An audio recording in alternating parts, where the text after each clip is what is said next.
Isang tasa ng mainit na kape ang nagpabagsak sa dangal ng isang doktor. Pinasadahan ng luha ang puting uniforme habang ang sarili niyang ina ay tumatawa sa harap ng buong lipunan. Wala kang kwenta kung wala ang apelidong ito, sigaw ng tadhana. Ngunit sa ilalim ng bawat patak ng mantsa, isang matigas na bakal ang nabubuo. Handa na bang magbayad ang mga umalipin sa kanya? Hanggang kailan magtitiis ang pusong durog? Isang tasa ng mainit na kape ang nagpabagsak sa dangal ng isang doktor.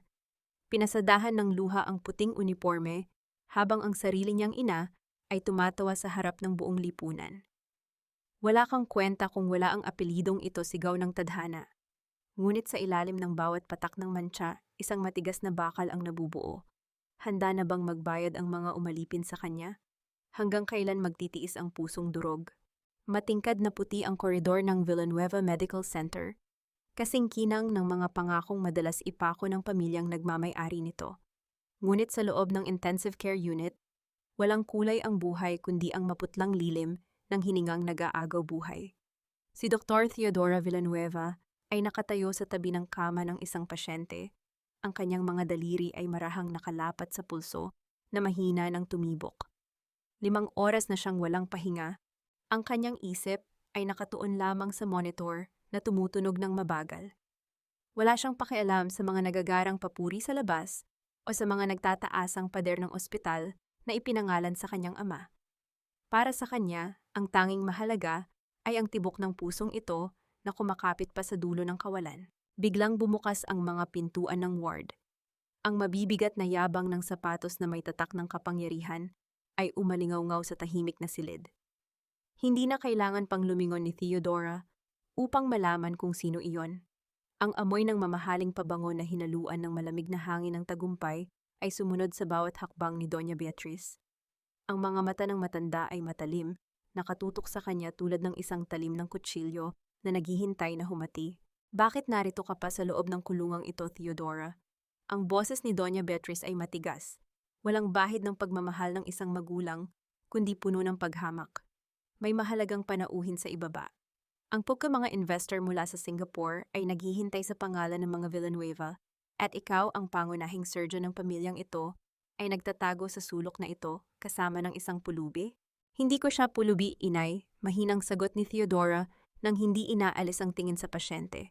Isa siyang inang may mga anak na naghihintay sa labas at ang kalagayan niya ngayon ay critical. Hindi ko siya maaaring iwan para lamang makipagnitian sa mga taong gustong lamunin ng ospital na ito. Isang malamig na tawa ang kumawala sa mga labi ni Doña Beatriz. Pinagmasdan niya ang anak mula ulo hanggang paa. Ang mukha ay nagpapakita ng labis na pagkadismaya. Isang dakilang manggagamot. Yan ang laging sinasabi mo sa iyong sarili habang nilulustay mo ang pangalang ibinigay ko sa iyo sa putik ng kahabagan. Hindi ka Dr. Theodora. Ikaw ay pag-aari ko. At ang utang na loob mo sa dugong dumadaloy sa mga ugat na iyon ay hindi kailanman mababayaran ng kahit anong operasyon. Napalunok si Theodora. Ang lalamunan niya ay parang binuhusan ng tinunaw na yelo. Alam na alam niya ang linyang iyon. Ang salitang utang na loob ay naging isang tanikala na nakapulupot sa kanyang leeg mula pa noong siya ay bata pa. Isang utang na kahit kailan ay hindi niya matatapos bayaran kahit ibigay pa niya ang kanyang buong buhay. Bago pa man siya makasagot, may lumapit na katulong at iniabot ang isang tray na may dalang tasa ng umuusok na itim na kape. Hindi nag-atubili si Doña Beatriz. Kinuha niya ang tasa. Ang kanyang mga mata ay nagdilim sa tindi ng galit at pagmamataas. Dahil sarado ang iyong tainga at matigas ang iyong ulo, Theodora, marahil ay kailangan mong maramdaman kung gaano kainit ang kapangyarihang itinataboy mo. Sa isang iglap, bago pa man makagalaw o makaiwas si Theodora, ibinuhos ni Doña Beatriz ang buong tasa ng mainit na kape sa dibdib ng puting uniforme ng kanyang anak. Ang madilim na likido ay mabilis na kumalat, bumahid sa malinis na tela, at lumagos hanggang sa balat. Dala ang hapdi na sumunog hindi lamang sa damit kundi pati na rin sa huling hibla ng kanyang pagkatao. Ang mga taong naroon, ang mga nurse at pasyente sa malayo, ay napaatras sa gulat. Walang naglakas loob na huminga. Ang init ay kumalat sa kanyang dibdib, ngunit mas malamig pa roon ang tumagos sa kanyang puso. Ang puting uniforme na sinumpaan niyang pangalagaan ay nabahiran ng itim na mantsa ng kahihiyan sa gitna mismo ng lugar kung saan siya nagligtas ng mga buhay. Ang kanyang mga kamay ay nanginginig, hindi sa takot kundi sa isang matinding bugso ng pagpipigil. Isang patak ng kape ang lumapag sa sahig, mabagal at mabigat, habang ang hininga ni Theodora ay pumipigil sa lalamunan. Siya ay nanatiling nakatayo, tuwid ang likod, kahit na ang mundo sa paligid niya ay tila gumuho sa isang iglap. Bakit mo ginawa iyon? Ang bulong na lumabas sa kanyang labi ay halos walang tunog, puno ng pait at kirot na pilit kinikimkim. Upang maalala mo kung sino ang nagbigay sa iyo ng karapatang isuot ang puting damit na iyan, ang mariin at may pagbabantang bulong ni Doña Beatriz sa kanyang tainga. Kung hindi ka susunod sa gusto ko ngayong gabi, sisiguraduhin kong wala ng doktor na maglalakas loob na tumanggap sa iyo sa kahit saang sulok ng bansang ito. Tumalikod si Doña Beatriz ng walang pagsisisi, ang kanyang mga hakbang ay muling umaling-awngaw palabas ng ward, habang ang mga kasunod na tauhan ay sumunod na parang mga anino ng kamatayan. Si Theodora ay naiwang nag-iisa sa gitna ng silid. Ang mantsa sa kanyang dibdib ay patuloy na lumalawak. Ang mga luha ay nagbabadyang pumatak mula sa kanyang mga mata. Ngunit pinilit niyang lunukin ang bawat patak nito. Sa kanyang mga mata, ang dating maamong tingin ay unti-unting napalitan ng isang malamig na liwanag, isang apoy na pilit ikinubli ng abo. Ang kanyang mga daliri ay mahigpit na kumuyom sa gilid ng kanyang damit, habang ang isang katanungan ay paulit-ulit na umalingaw-ngaw sa kanyang isipan ng may matinding kirot. Hanggang kailan magtitiis ang pusong durog sa ilalim ng mabigat na atas ng mga taong sumira rito? Ang mabigat na amoy ng kape at sunog na tela ay nanatili sa hangin habang dahan-dahang lumabas si Theodora mula sa ICU. Ang bawat hakbang niya sa makintab na sahig ng ospital ay parang pagtapak sa mga bubog.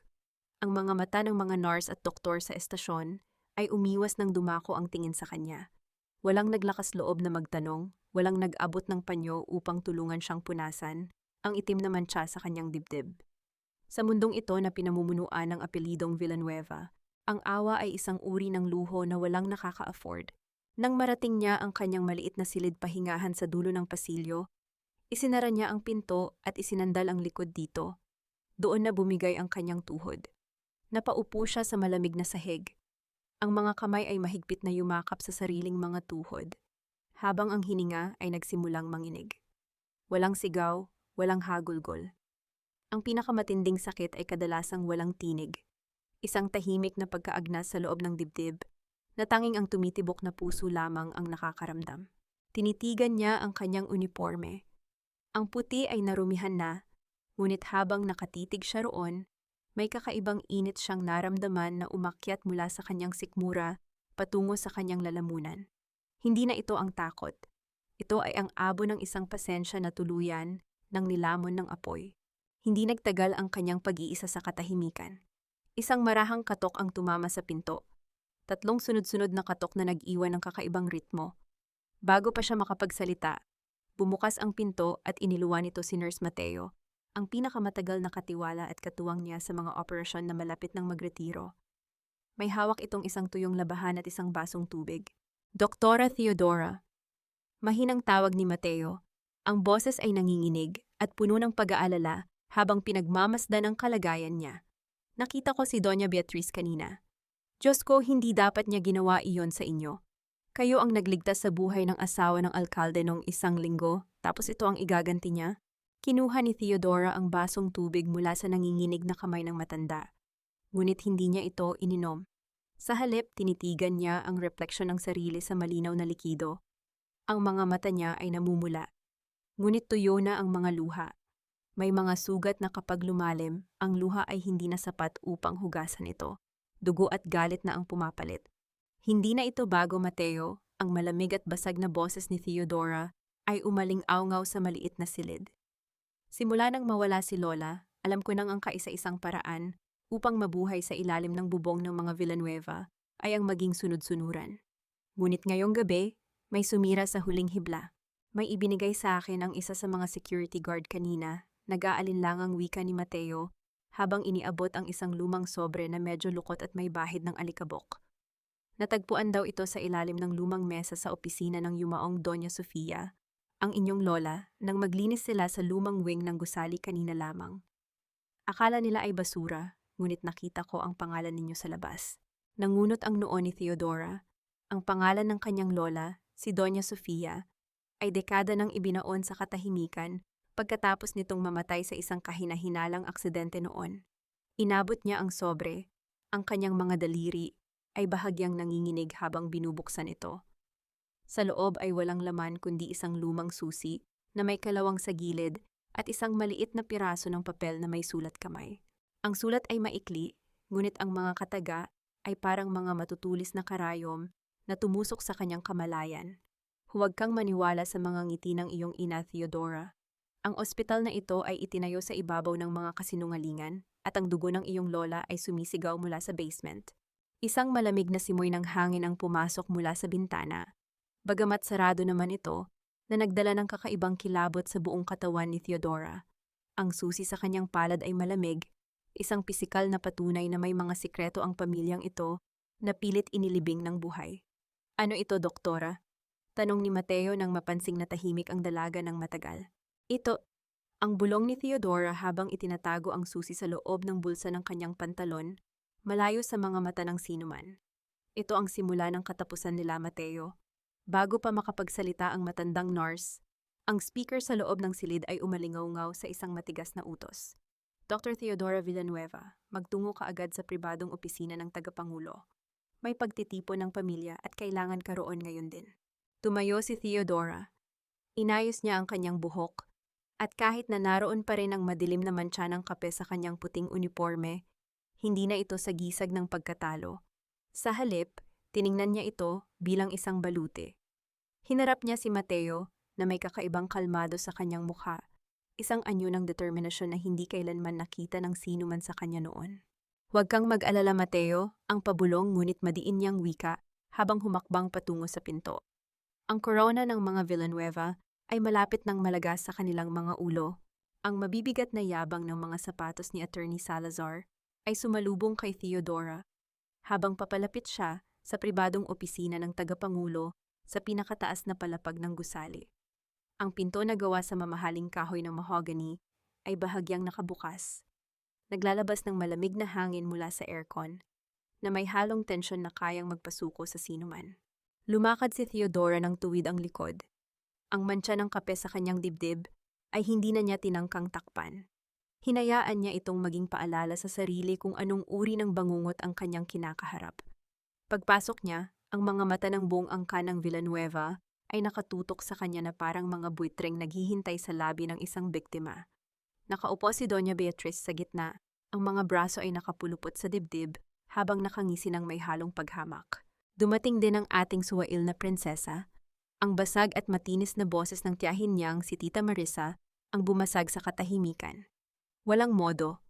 Tiningnan mo ang hitsura mo, Theodora? Dinungisan mo ang pangalan ng pamilya sa harap ng mga dayuhang investor. Tapos maglalakad ka rito na parang walang nangyari? Hindi ka tinuruan ng iyong ina na irespeto ang hapagkainan kung saan ka kumakain. Dagdag pa ng pinsan niyang si Marco, na umiiling habang umiinom ng mamahaling alak mula sa kristal na baso. Kung ako kay Tita Beatriz, matagal ko nang pinatalsik sa ospital na ito ang isang ingrata. Hindi nagsalita si Theodora. Hinayaan niyang magsalita ang mga ito. Pinapanood ang bawat paggalaw ng kanilang mga labi na paimbabaw kung manghusga. Lumapit siya ng dahan-dahan sa mahabang mesa ng pulungan. Ang kanyang mga mata ay tuwirang tumitig kay Doña Beatriz, na noon ay nag-aabang sa kanyang pagyuko. Ngunit hindi yumuko si Theodora. Sa halip, hinila niya ang upuan sa tapat ng matanda at naupo roon ng walang pahintulot. Isang matalim na singhap ang narinig mula sa mga kamag-anak. Si Doña Beatriz naman ay bahagyang natigilan. Ang ngisi sa labi nito ay unti-unting napalitan ng malamig na pagtataka. Anong katigasan ng ulo ito, Theodora? Ang malamig na bulyaw ni Doña Beatriz. Naupo ka nang hindi ko sinasabi? Nakalimutan mo na ba kung kaninong hangin ang iyong nilalanghap? Hindi ko nakalimutan, inay, ang tugon ni Theodora. Ang boses ay kalmado ngunit may kakaibang bigat na nagpatahimik sa buong silid. Hinding-hindi ko makakalimutan. Dahil sa bawat hangin na nilalanghap ko rito, ang amoy ng kasinungalingan at dugo ang umaalingaw-ngaw. Agad na pumagitna si Attorney Salazar. Inayos ang kanyang salamin habang naglalabas ng isang makapal na dokumento mula sa kanyang maletang itim. Doña Beatriz, mukhang kinakailangan na nga nating pirmahan ang huling desisyon. Ang pag-aaklas ng batang ito ay magiging mantsa hindi lamang sa ating pangalan, kundi pati na rin sa mga illegal na, ang ibig kong sabihin ay sa mga sensitibong transaksyon ng ating korporasyon. Mabilis na nahuli ni Theodora ang pag-atras sa salita ng abogado. Illegal. Ang salitang iyon ay lumabas mula sa bibig ni Attorney Salazar bago pa man niya ito maitama. Lalo pang tumibay ang hinala sa kanyang isip, ukol sa lumang sobre, at sa susi na kasalukuyang nakatago sa loob ng kanyang bulsa. Narito ang kontrata, Theodora, ang malamig na utos ni Doña Beatriz, sabay tulak ng papel palapit sa kanya. Pirmahan mo ang paglilipat ng iyong mga karapatan bilang doktor at tagapagmana ng pamilya sa Board of Directors. Mula bukas, aalis ka sa ospital na ito at maninirahan sa estate sa probinsya hanggang sa makalimutan ng publiko ang eskandalong ginawa mo. Iyon ang kabayaran ng iyong utang na loob. Tahimik na tinitigan ni Theodora ang kontrata. Ang mga titik nito ay parang mga anino ng isang kulungan. Unti-unti, itinaas niya ang kanyang paningin at tumingin ng diretso sa mga mata ng kanyang ina. Ang takot na minsan ay pilit ibinubunton sa kanya ay parang bula na naglaho. Sa halip, isang bahagyang ngiti ang sumilip sa kanyang mga labi, isang ngiti na nagdala ng kakaibang pangamba sa dibdib ni Doña Beatriz. At paano kung sabihin ko sa inyong hinding-hindi ko pipirmahan ang basurang ito? Ang malumanay ngunit matigas na tanong ni Theodora. Paano kung ang utang na loob na sinasabi ninyo ay tapos ng bayaran ng dugo ng aking lola 10 taon na ang nakararaan? Namutla si Doña Beatriz. Ang hawak nitong tasa ng tsa ay bahagyang umuga, ang likido ay natapon sa ibabaw ng mesa. Anong sinabi mo? Ang boses nito ay naging matinis at puno ng biglang pangamba. Ang tinutukoy ko, inay. Ang mabagal na wika ni Theodora habang dahan-dahang tumatayo at inilalabas ang lumang susi mula sa kanyang bulsa at inilalapag ito ng maruch sa ibabaw ng kontrata ay ang basement ng lumang gusali. Mukhang may mga taong nag-aabang na magsalita mula sa hukay. Isang nakakabinging katahimikan ang bumalot sa buong silid ng pulungan. Ang mga kamag-anak ay nag-aalinlangang nagtinginan habang si Attorney Salazar ay napalunok ng laway. Ang mukha ay biglang namutla na parang nakakita ng multo. Ang kalawang sa lumang susi ay tila sumasalamin sa bulok na pundasyon ng buong angkan ng Villanueva. Ang bawat mata sa silid ay nakatutok sa maliit na bakal na iyon, ngunit ang pinakamatindi ay ang pagbabago ng reaction sa mukha ni Doña Beatriz. Ang dating mapagmataas at matatag na reyna ng pamilya ay bahagyang umurong ang balikat. Ang mga mata nito ay nanlilisik sa galit at sa isang matinding emosyon na pilit nitong ikinukubli ang takot. Saan mo nakuha iyan? Ang nanginginig na tanong ni Doña Beatriz. Ang boses ay matigas pa rin ngunit may basag na sa dulo. Sa lugar kung saan inilibing ninyo ang katotohanan, inay, ang tugon ni Theodora, ang bawat salita ay may diin at talim. Sa ilalim ng lumang wing, kung saan ang mga dokumento ng aking lola ay pilit ninyong sinunog, ngunit nakalimutan ninyong may mga taong marunong magtago ng lihim. Biglang tumayo si Attorney Salazar. Ang mukha ay namumula sa matinding kaba habang inilalagay ang mga kamay sa ibabaw ng mesa. Doña Beatriz, huwag kayong magpapadala sa mga pananakot ng batang ito. Isa lamang itong palabas upang sirain ang reputasyon ng pamilya at takasan ang kanyang responsibilidad. Kailangan na siyang dalhin sa isang pasilidad upang masuri ang kanyang kaisipan. Isang pasilidad? Ang mariing tanong ni Theodora habang marahang humakbang papalapit kay Attorney Salazar. O baka nag-aalala kayo na ang susi na ito ang magbubukas sa mga dokumento ng bangko sa Cayman Islands kung saan ibinuhos ninyo ang milyon-milyong pondo na ninakaw mula sa pondo ng kawanggawa ng ating ospital? Attorney, mukhang nakalimutan ninyong ang pinag-aralan ko ay hindi lamang pag-opera sa tao, kundi pati na rin ang pagbasa sa mga sugat na ginawa ng kasakiman. Napasinghap si Tita Marissa at napatakip ng bibig. Si Marco naman ay napatingin sa kanyang ina at kay Attorney Salazar. Ang mukha ay naguguluhan at namumutla na rin sa bigat ng mga paratang. Totoo ba ito? Inay, ano ang sinasabi niya? Tumahimik ka, Marco. Ang bulyaw ni Doña Beatriz sa kanyang anak. Ang kanyang dibdib ay mabilis na tumataas bumababa sa sobrang gigil. Tinitigan niya si Theodora na parang gusto niya itong lunukin ng buong buo. Akala mo ba ay natatakot ako sa isang lumang susi? Kahit hawakan mo pa ang buong mundo, ikaw ay dugo ko pa rin. Ang apelidong iyan ang nagpakain sa iyo, ang nag-aral sa iyo, at kung wala ang mga Villanueva, ikaw ay walang iba kundi isang pulubi sa kalye.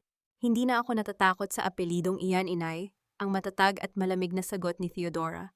Ang puting uniforme na binahiran mo ng kape ngayong gabi ay babalikwas laban sa inyo. At ang hustisya para kay Lola ay hindi na maghihintay pa sa dilim.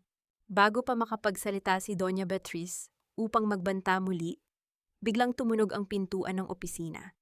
Isang grupo ng mga kalalakihan sa formal na kasuotan ang pumasok ng walang pasubali. Sa unahan nila ay si Attorney Marco Valderrama, ang abogado na matagal nang pinatahimik at pinatalsik ng pamilya Villanueva, kasama ang dalawang opisyal ng pulisya. Doña Beatriz Villanueva, ang seryosong wika ng pinuno ng mga pulisya, habang naglalabas ng isang opisyal na dokumento.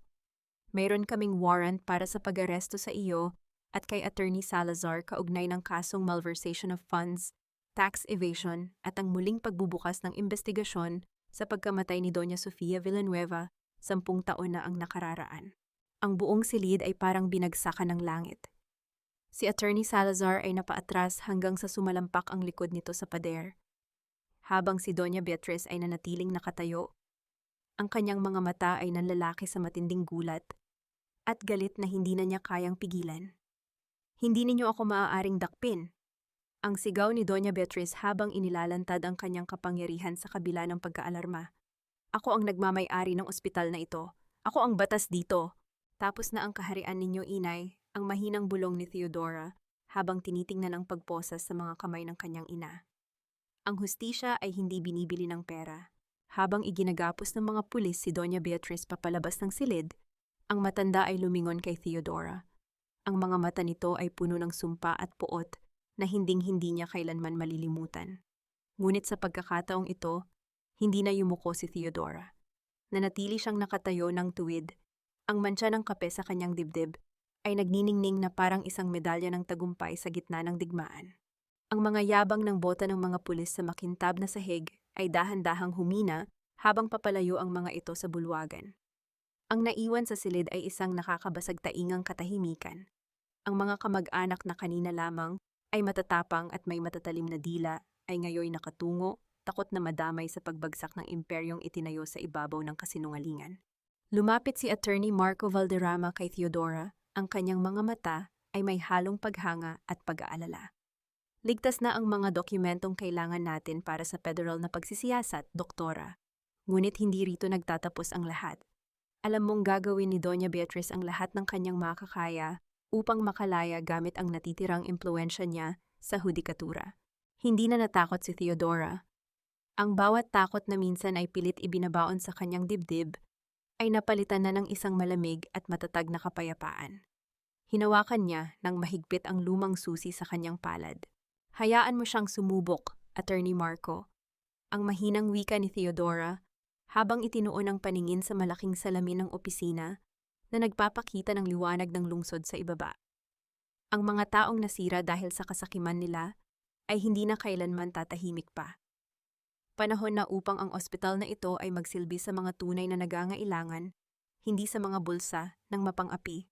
Nang sumunod na araw, ang balita tungkol sa pag-aresto sa reyna ng Villanueva Medical Center ay sumabog sa lahat ng pahayagan at telebisyon sa bansa. Ang dating makapangyarihang pangalan ay nabahiran ng putik. Ngunit sa gitna ng eskandalong iyon, isang bagong muka ang lumitaw sa harapan ng madla, si Dr. Theodora Villanueva. Sa halip na magtago, siya ang kusang tumayo bilang pansamantalang tagapamahala upang tiyaking walang pasyenteng mapapabayaan sa gitna ng kaguluhan. Umaga noon nang maglakad si Theodora sa pangunahing lobby ng ospital. Suot niya ang isang bagong puting uniforme, malinis, walang mantsa, at nagniningning sa ilalim ng mga ilaw. Wala na ang takot sa kanyang mga mata. Sa bawat hakbang, ramdam niya ang bigat ng nakaraan na unti-unting kumakalas sa kanyang mga balikat. Habang tinatahak niya ang pasilyo patungo sa ICU, isang pamilyar na mukha ang sumalubong sa kanya. Si Aling Maria, ang ina ng pasyenteng muntik ng pabayaan dahil lamang sa kawalan ng pera noon, ay naghihintay sa kanyang daraanan.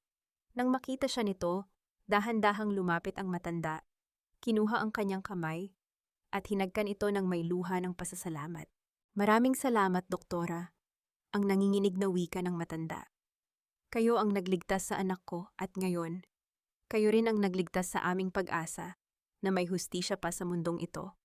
Ngumiti si Theodora, isang ngiti na buo, tapat, at nagmula sa kaibuturan ng kanyang puso. Hinawakan niya pabalik ang nanginginig na kamay ng matanda. Huwag po kayong magpasalamat sa akin, Aling Maria, ang malambot na sagot ni Theodora. Tayong lahat ay may karapatang mabuhay ng may dignidad. At simula ngayon, sisiguraduhin kong walang sino man ang aapihin sa loob ng mga pader na ito. Nang lumingon si Theodora sa labas ng malaking bintana, ang araw ay sumisikat na ng lubusan. Pinapawi ang huling bakas ng dilim sa kalangitan ng Maynila. Ang hangin ay sariwa, at sa unang pagkakataon sa buong buhay niya, naramdaman niya ang tunay na kahulugan ng kalayaan. Ang utang na loob ay hindi na isang tanikala ng pagkaalipin, kundi isang banal na pangako ng paglilingkod sa kapwa. At doon, sa gitna ng liwanag at tagumpay ng kanyang sariling pagbabagong buhay, isinara niya ang isang masakit na kabanata upang buksan ang pinakamagandang simula ng kanyang buong pagkatao. Lumipas ang 3 buwan. Ang dating marangya at nakakatakot na tahimik na bulwagan ng Villanueva Medical Center ay mistulang nalinis ng isang malakas na bagyo. Ang pangalan ng ospital ay formal ng pinalitan sa ilalim ng bagong pamumuno ng mga taong may malasakit sa bayan. Ang mga corruption at illegal na transaksyon ay tuluyang nabunyag sa tulong ng mga ebidensyang isinumite ni Attorney Marco Valderrama sa hukuman. Si Doña Beatriz, na dating naghari-harian at nagtapon ng mainit na kape sa mukha ng sariling anak, ay naroon ngayon sa loob ng malamig at sementadong selda. Ang kanyang mga alahas ay pinalitan ng rehas na bakal, at ang kanyang kapangyarihan ay natunaw na parang yelo sa ilalim ng sikat ng araw. Ilang beses siyang nagsumamo sa pamamagitan ng kanyang mga abogado upang makausap si Theodora, ngunit ang tanging tugon na natanggap niya ay ang katahimikan ng isang pusong natuto nang lumayo sa lason. Sa ikalawang palapag ng ospital, sa silid kung saan nagsimula ang lahat ng pagbabago, abala si Dr. Theodora Villanueva sa pag-aayos ng mga dokumento ng mga pasyente. Suot pa rin niya ang puting uniforme, ngunit ngayon, wala nang bakas ng takot o pag-aalinlangan sa kanyang mga kilos. Ang bawat galaw niya ay may katiyakan, may kapayapaan, at may pusong nagmamahal sa sinumpaang propesyon. May marahang kumatok sa bukas na pinto.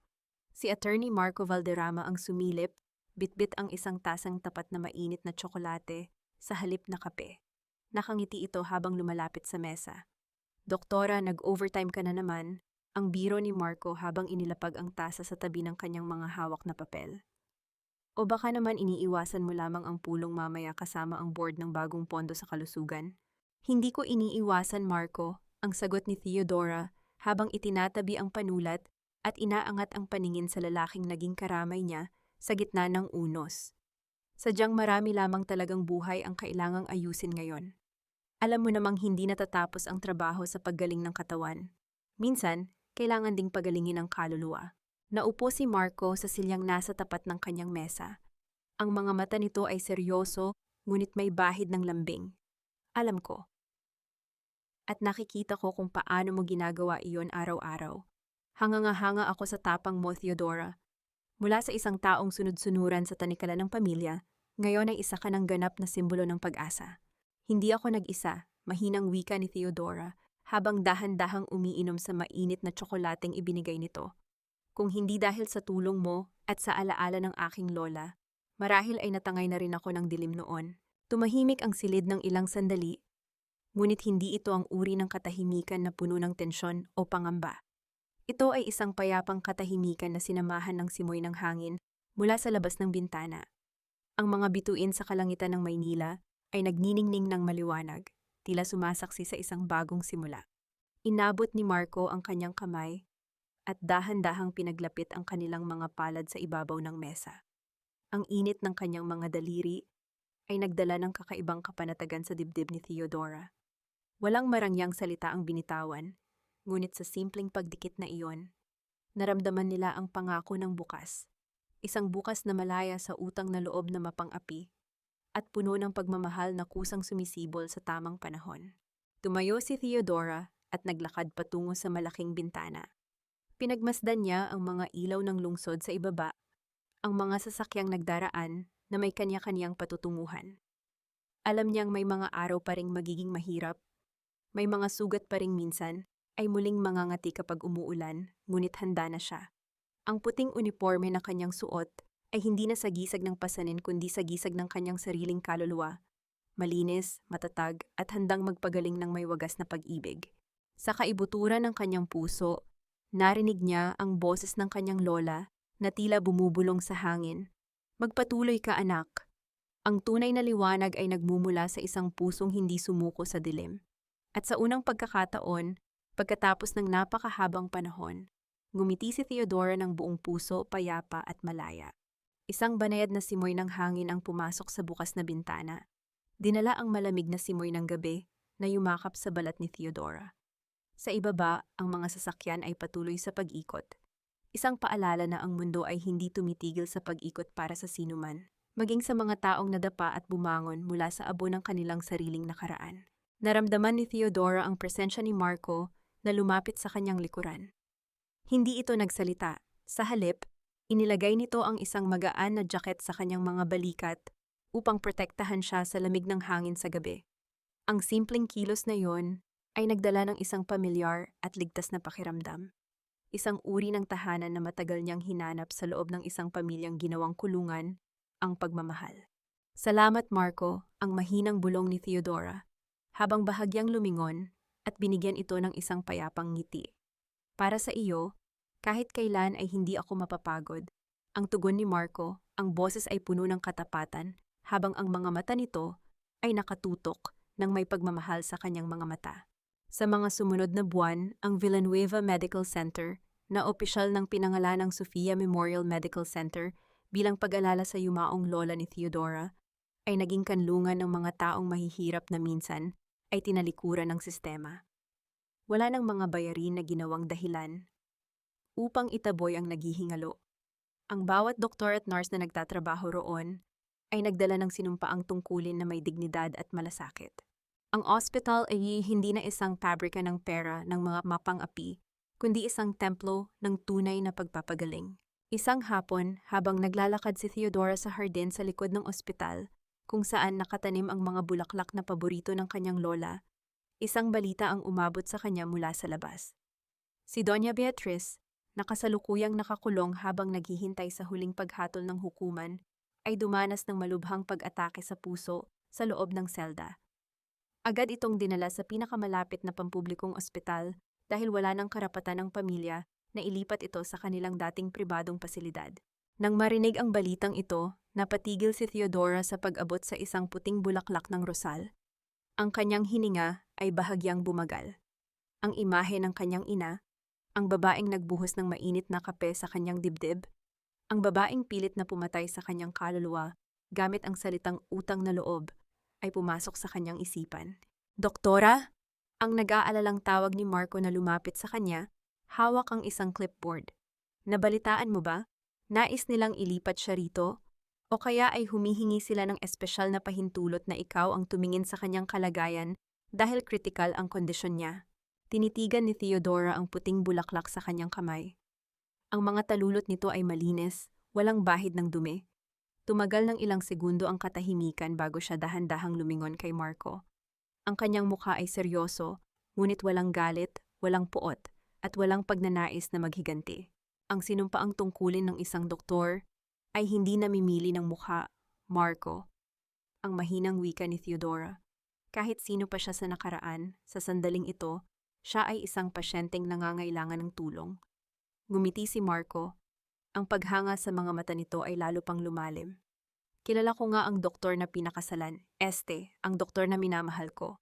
Handang magpatawad kahit sa mga taong nagbaon ng tinik sa kanyang dibdib. Tumalikod si Theodora at naglakad pabalik sa loob ng gusali.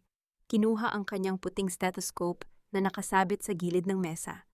Sa paghakbang niya patungo sa emergency room, kung saan naghihintay ang ambulansya na nagdala sa kanyang ina, naramdaman niya ang huling bigat ng nakaraan na tuluyang nalagas mula sa kanyang mga balikat. Hindi na siya ang babaeng binuhusan ng kape at tinalikuran ng tadhana. Isa na siyang ganap na manggagamot ng katawan, at tagapagtanggol ng sarili niyang kapalaran. At sa bawat pintig ng pusong kanyang gagamutin, ang liwanag ng tunay na pag-ibig at katarungan ay patuloy na magningning ng walang hanggan. Ang tunog ng sirena ng ambulansya ay pumunit sa tahimik na gabi, ngunit sa loob ng emergency room ng Sofia Memorial Medical Center, ang bawat galaw ay mabilis, kalkulado at puno ng profesionalismo. Nakaabang si Dr. Theodora Villanueva sa tapat ng mga automatikong pinto. Nang iangat ng mga paramediko ang stretcher mula sa sasakyan, tumambad ang mukha ni Doña Beatriz. Wala na ang mamahaling pabango, ang marangyang damit, at ang mapagmataas na ngiti na minsan ay ginamit nitong sandata upang yurakan ang kanyang sariling anak. Ang mukha ng matanda ay maputla, sakop ng pawis, at ang mga labi ay nanginginig habang mahigpit nitong hinahawakan ang sariling dibdib sa bawat hirap ng paghinga. Doktora Villanueva, acute myocardial infarction po, critical ang kondisyon, mabilis na ulat ng chief resident habang itinatulak nila ang stretcher patungong intensive care unit. Huminga ng malalim si Theodora. Sa loob ng 1 segundo, naglaban ang alaala ng nakaraan, ang init ng kapeng ibinuhos sa kanyang dibdib, ang mga matatalim na salitang binitawan upang sirain ang kanyang dangal at ang sinumpaang tungkulin niya bilang isang manggagamot. Ngunit ang pusong pinalaki ng katotohanan at pagpapagaling ay walang pinapanigan, kundi ang buhay. Handa ang OR, kunin ang mga kagamitan sa pag-monitor ng cardiac agad. Ang matatag at malinaw na utos ni Theodora, ang kanyang boses ay nagdala ng agarang kapayapaan sa buong koponan. Nang maihanda na si Doña Beatriz sa loob ng sterile na silid, bago pa man isuot ni Theodora ang kanyang surgical gloves, idinilat ng matanda ang kanyang malalabong mata. Nang makita nito ang mukha ng anak sa ibabaw ng maliwanag na ilaw ng operasyon, ang mga luha ay pumatak mula sa sulok ng mga mata nito. Walang lakas ang matanda upang magsalita, ngunit ang mga mata nito ay nagmamakaawa. Isang tahimik na paghingi ng tawad mula sa isang taong buong buhay na nagmatigas sa kapangyarihan. Hindi mo kailangang magsalita, inay, ang mahinang bulong ni Theodora.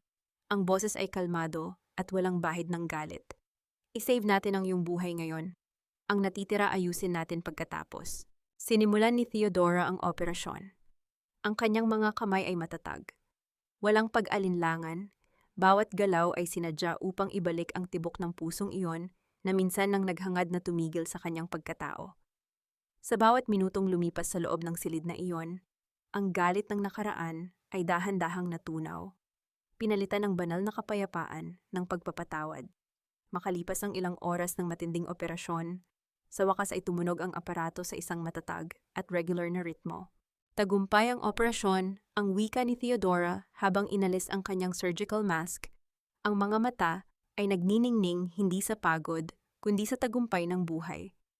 Pagkaraan ng 2 araw, sa isang pribadong silid, sa pagpapagaling kung saan ang sikat ng araw ay malayang pumapasok sa bintana, nagising si Doña Beatriz. Tahimik ang paligid. Sa gilid ng kama, nakatayo si Theodora. Hawak ang chart ng medikal na kalagayan ng ina ng may mahinahong mukha. Dahan-dahang lumingon si Doña Beatriz. Ang mga mata nito ay namumula at puno ng hiya. Hindi nito nagawang salubungin ang paningin ng anak.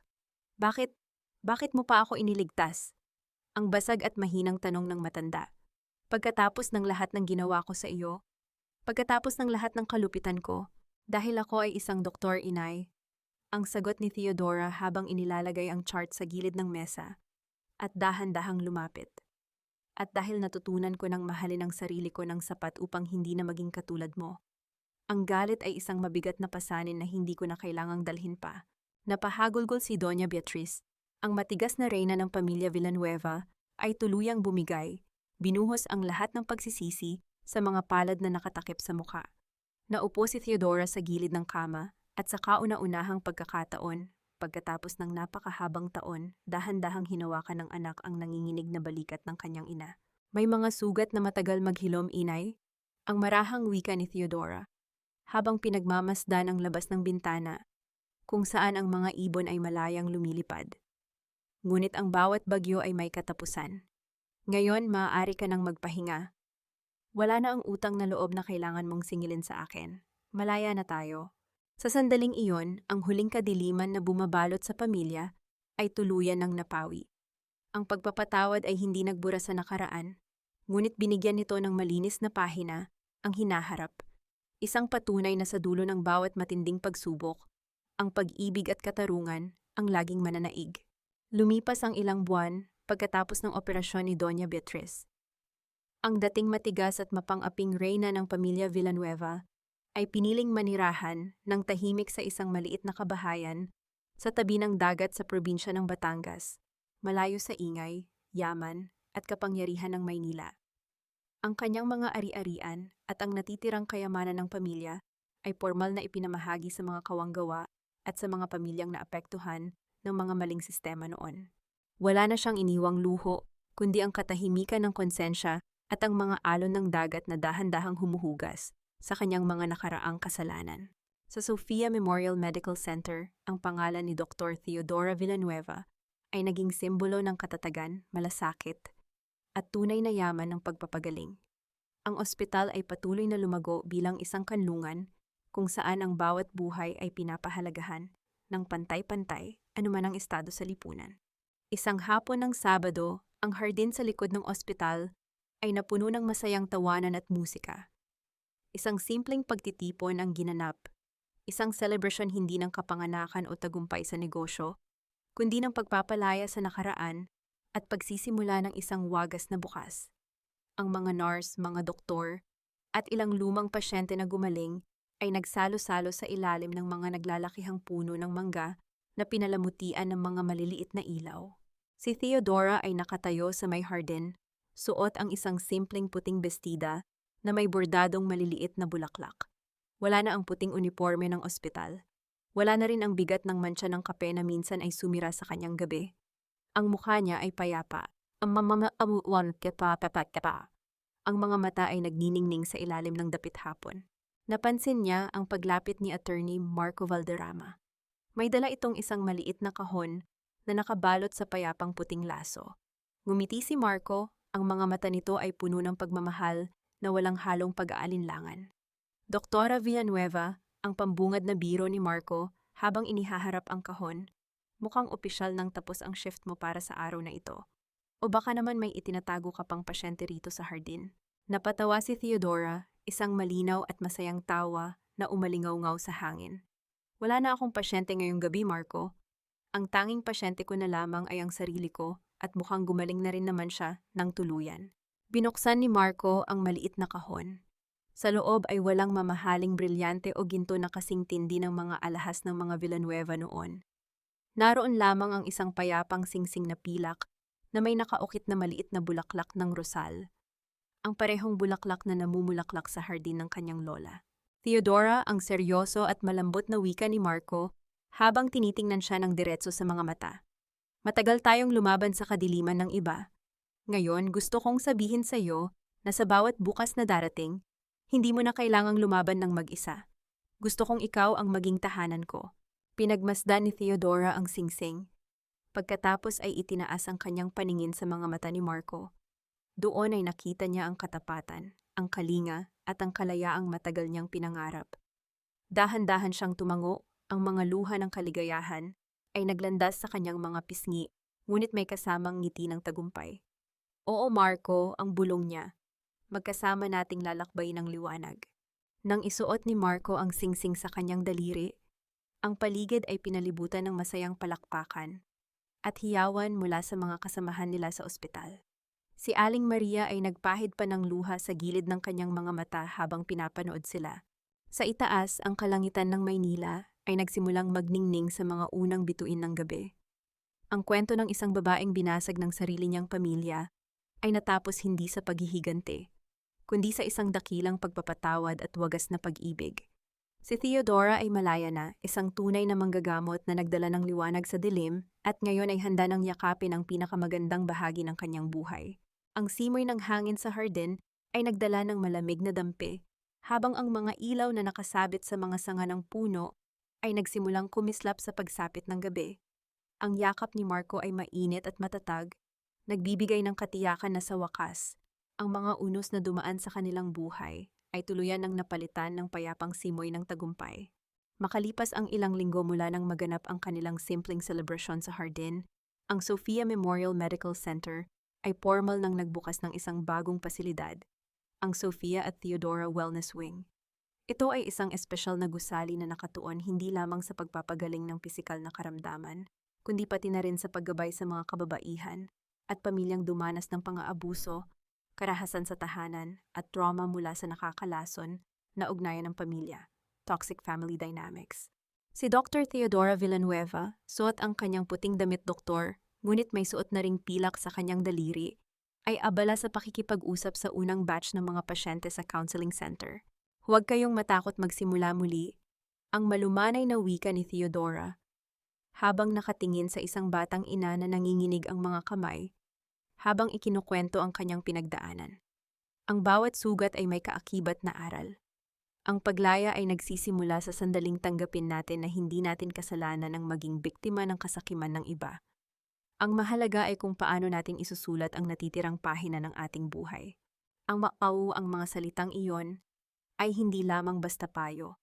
Ito ay patunay ng sarili niyang dugo, pawis at mga luhang natuyo sa ilalim ng mabibigat na pagsubok. Ang mga kababaihang nakikinig sa kanya ay tumango. Ang mga matang dati ay puno ng takot, ay unti-unting pinamugaran ng bagong pag-asa. Samantala, sa malayong probinsya ng Batangas, sa isang simpleng bahay na tanaw ang malawak na karagatan, si Doña Beatriz ay nakaupo sa isang tisayang upuan sa beranda. Hawak nito ang isang lumang litrato ni Theodora noong ito ay bata pa, bago pa man ang yaman, bago pa man ang mga kontrata, at bago pa man sirain ng ambisyon ng lahat.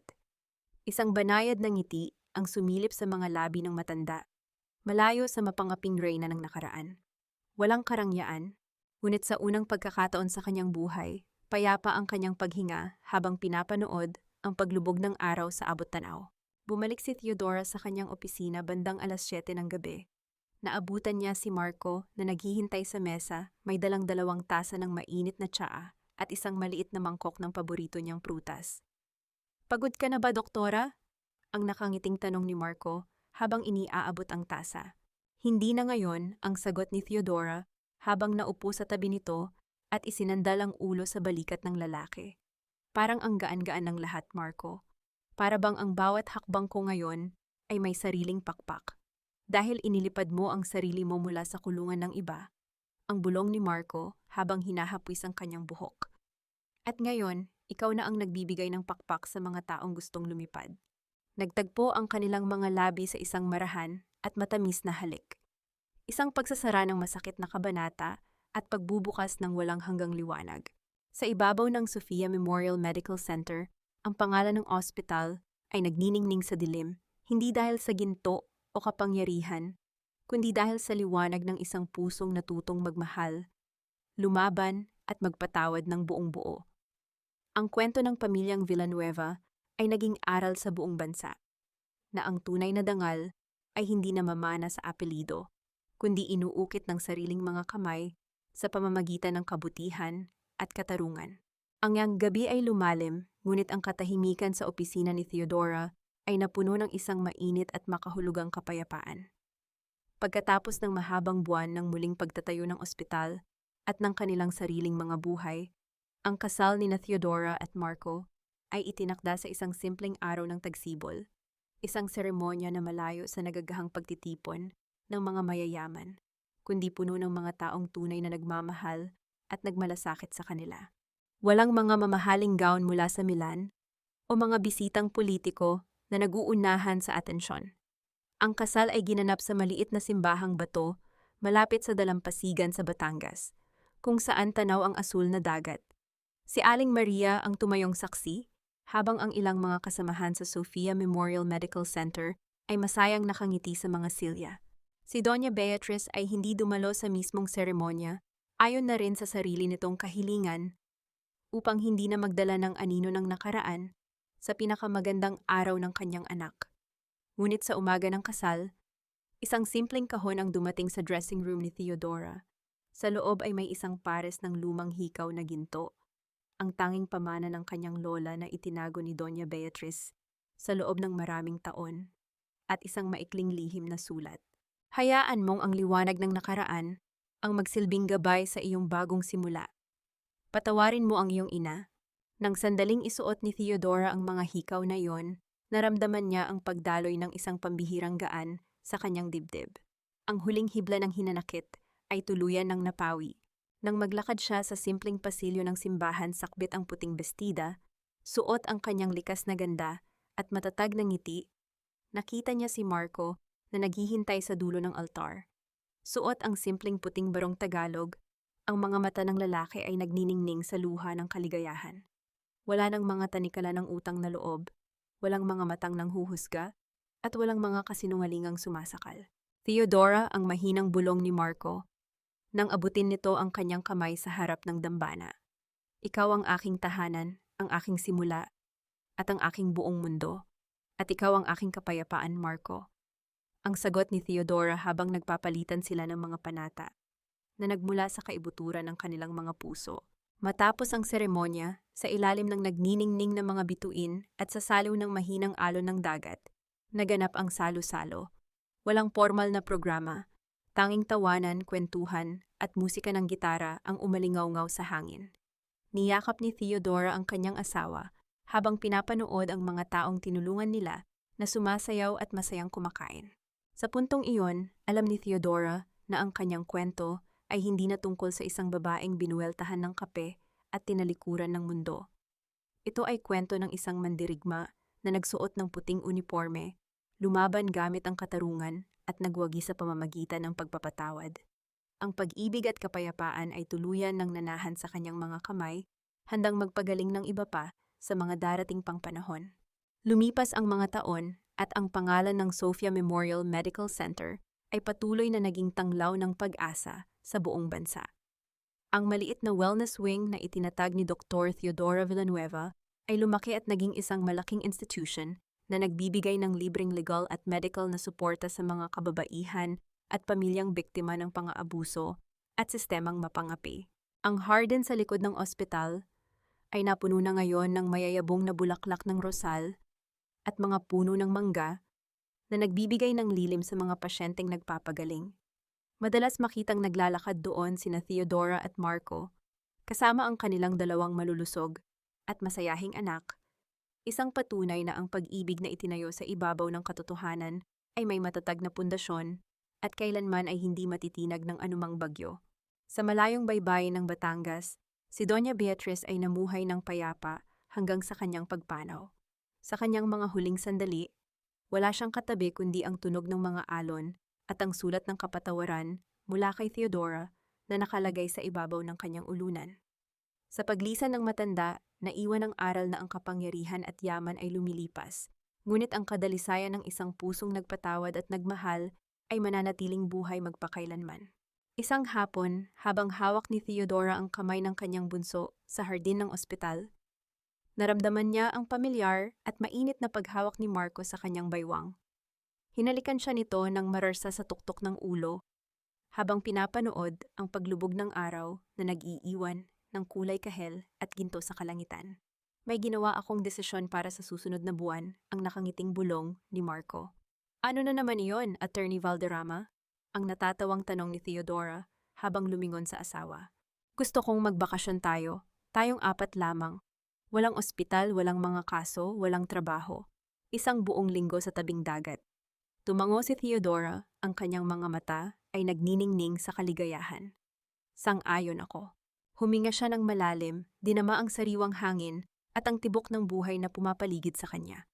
Ang puting bestida na isinuot niya noon sa kanilang kasal ay nanatiling nakasabit sa kanilang tahanan, isang paalala na sa kabila ng lahat ng mantsa at kirot na dinala ng nakaraan, ang bawat tao ay may kapangyarihang mag-ukit ng sarili niyang liwanag. At doon, sa gitna ng pagpapagaling at wagas na pagmamahal, nagwakas ang mahabang kwento ng mga sugat at nagsimula ang walang hanggang kabanata ng isang pamilyang pinalaya ng katotohanan at kapatawaran. Ang mga sumunod na taon ay dumaloy tulad ng isang mahinahon at malinaw na ilog. Ang mga sugat ng nakaraan ay ganap ng naghilom. Nag-iwan lamang ng mga peklat na nagsilbing patunay ng katatagan. Sa Sofia Memorial Medical Center, ang pangalan ni Dr. Theodora Villanueva ay patuloy na iginagalang hindi lamang dahil sa kanyang husay sa pag-opera, kundi dahil sa kanyang dakilang puso. Ang mga pasyenteng dumadating doon ay hindi na nakakaramdam ng takot na baka sila ay itaboy dahil sa kawalan ng pera.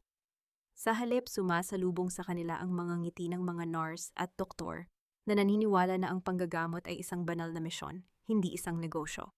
Isang araw ng Sabado, habang nag-aayos si Theodora ng kanyang mesa sa opisina, nakita niya ang lumang susi na may kalawang sa gilid, ang susi na nagbukas sa madilim na basement ng lumang gusali at nagpabagsak sa buong imperyo ng kasinungalingan ng pamilyang Villanueva. Matagal niya itong tinitigan. Wala na ang galit o puot sa kanyang dibdib.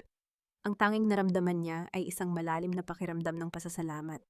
Ang maliit na pirasong bakal na iyon ang naging daan upang makamit niya ang tunay na kalayaan.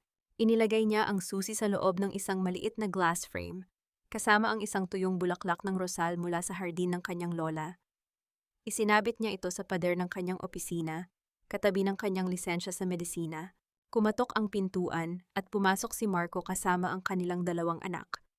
Ang panganay nilang si Sofia, na nagmana ng matatalas at matatanging mata ng kanyang ina, ay may dalang isang guhit ng pamilya, habang ang bunso nilang si Lucas ay tumatakbo palapit sa kanyang mga binti. "Mommy, tapos na po kaming mag-ayos sa hardin," sigaw ni Sofia habang iniabot ang papel. Sabi ni Daddy, magdidiriwang daw tayo mamaya dahil kaarawan na ng ating wellness wing. Napangiti si Theodora, lumuhod upang yakapin ang kanyang dalawang anak, at iginawad ang isang marahang halik sa kanilang mga pisngi. "Oo naman anak," ang masayang tugon niya. "Maghahanda si Mommy ng paborito ninyong pagkakataon mamaya." Tumayo si Theodora at sinalubong ang mga mata ni Marco. Ang lalaking ito ang naging sandigan niya sa gitna ng pinakamadidilim na bagyo ng kanyang buhay. Tumayo si Marco sa kanyang tabi, inakbayan siya ng mahigpit, at hinalikan sa sentido. "Ano ang iniisip mo?" Ang malambot na tanong ni Marco. "Wala," ang sagot ni Theodora habang nakatingin sa frame ng lumang susi at sa mukha ng kanyang pamilya. "Iniisip ko lamang na gaano man kadilim ang nakaraan, ang bawat tao ay may sariling kakayahang magdala ng liwanag." Niyakap siya ni Marco ng mas mahigpit. Sabay silang tumingin sa labas ng bintana kung saan ang araw ay dahan-dahang lumulubog. Nag-iwan ng kulay ginto at kahel sa kalangitan. Isang pangako na bukas, muling sisikat ang araw, mas maliwanag, mas mainit, at puno ng walang hanggang pag-asa. Ang mga sumunod na taon ay dumaan na parang pag-aspas ng mga pahina ng isang paboritong aklat, payapa at puno ng kabuluhan. Ang Sofia Memorial Medical Center ay hindi na lamang basta isang ospital. Ito ay naging isang pambansang institusyon ng pag-asa, katarungan, at wagas na paglilingkod. Si Sofia Amamamta, sana amtemu famtuho, ang panganay ni Theodora at Marco ay lumaki na may angking katalinuhan at malasakit sa kapwa. Sa kanyang ika-18 kaarawan, habang nag-uusap sila sa hardin ng kanilang tahanan, ipinagtapat niya sa kanyang ina ang kanyang pangarap. "Mommy, gusto ko ring maging doktor balang araw," ang nakangiting wika ni Sofia habang nakatingin sa mga mata ni Theodora. "Gusto kong ipagpatuloy ang sinimulan ni Lola Sofia at ang pagpapagaling na ginagawa mo ngayon. Gusto kong isuot ang puting uniforme ng may dangal at walang takot." Naluha si Theodora sa labis na kaligayahan. Hinawakan niya ang mukha ng kanyang anak. Ang mga daliri ay banayad na pumapawi sa hanging dumadampi sa pisngi nito. "Anak, ang puting uniforme ay hindi lamang simpleng damit." Ang malambot na bilin ni Theodora. "Ito ay pangako ng katotohanan, ng buhay at ng pag-ibig sa kapwa. Handa akong samahan ka sa bawat hakbang ng pangarap na iyan." Isang gabi, habang ang buong kabahayan ay tahimik na natutulog, nagising si Theodora. Bumaba siya sa sala upang uminom ng tubig. Ang liwanag ng buwan ay pumapasok sa malaking salamin ng bintana. Dumarapos sa glass frame kung saan nakasabit ang lumang susi at ang tuyong rosal. Pinagmasdan niya itong muli. Ang bakal na minsan ay may bakas ng kalawang at takot ay nagniningning, ngayon sa ilalim ng liwanag ng buwan, mistulang isang hiyas na nagpapaalala sa isang mahabang digmaan ng pagpapatawad at paglaya. Wala na ang pangalan ng mga Villanueva bilang sumpa. Ito ay naging ala-ala na lamang ng isang aral na ang kadiliman ay hindi kailanman magwawagi laban sa isang pusong pinatibay ng liwanag at katarungan. Naramdaman niya ang paglapit ni Marco mula sa likuran. Isinuot nito ang isang manipis na shawl sa kanyang mga balikat at niyakap siya ng mahigpit patungo sa sarili nitong dibdib. "Hindi ka pa rin ba makatulog, mahal ko?" Ang bulong ni Marco habang nakatingin din sa frame sa pader. "Gising na gising ako, Marco," ang sagot ni Theodora habang isinasandal ang ulo sa balikat ng kanyang asawa. nakatingin sa kanilang dalawa sa refleksyon ng salamin. Dati akala ko ang kwento ng buhay ko ay nakatali sa mantsa ng kape at sa mga luhang ibinuhos ko sa dilim. Ngunit ngayon, alam ko na ang bawat patak ng luha pala ay pataba lamang upang mamukadkad ang isang hardin ng kapayapaan. Hinalikan ni Marco ang kanyang noo at sabay silang tumitig sa kawalan ng hinaharap. Isang hinaharap na malaya, buo at walang hanggang pinagpala ng pag-ibig.